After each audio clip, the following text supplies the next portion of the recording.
大家好，我是超子。母亲节就要到了，在您的记忆当中，有哪些妈妈做的美食您情有独钟呢？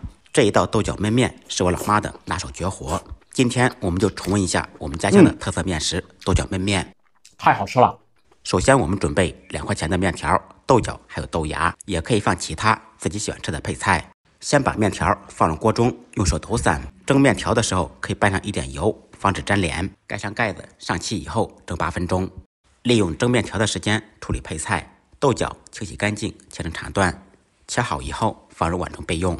豆芽提前清洗干净。小料准备1小块生姜，切成姜片。大葱切成葱花。面条离不开大蒜，3-4粒大蒜，趁其不备，拍匀剁碎。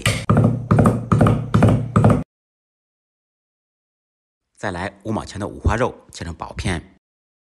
材料全部备好，接下来开始炒卤。起锅，锅烧空气，烧至冒烟以后，放上少许油，先用油润遍锅的全身，放入准备好的五花肉片、1颗八角、3-4粒花椒，在锅中煸炒。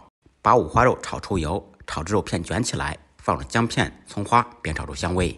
小料炒香，沿着锅边烹入料酒，去香增腥，放入半小勺甜面酱，增加酱香味。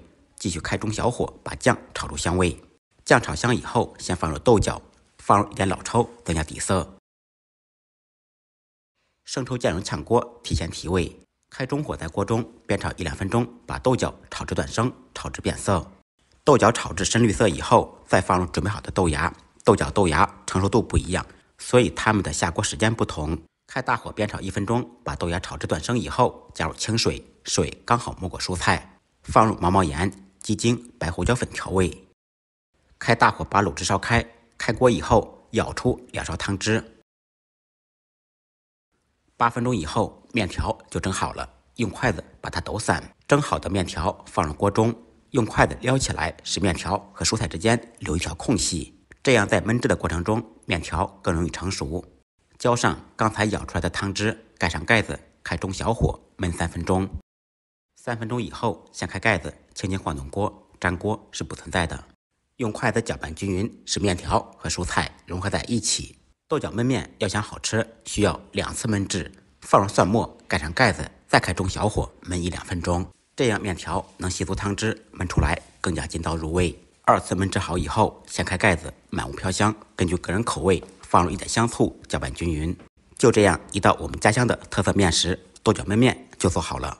吃的时候根据个人口味，放入些辣椒油，边吃面边吃蒜，那真的是太香了。有这一盘豆角焖面，旁边的牛肉瞬间觉得不香了。如果您看馋了，点完赞，动起手来，试着做一下吧。再忙再累，记得按时吃饭。下期视频见，拜拜。太好吃了。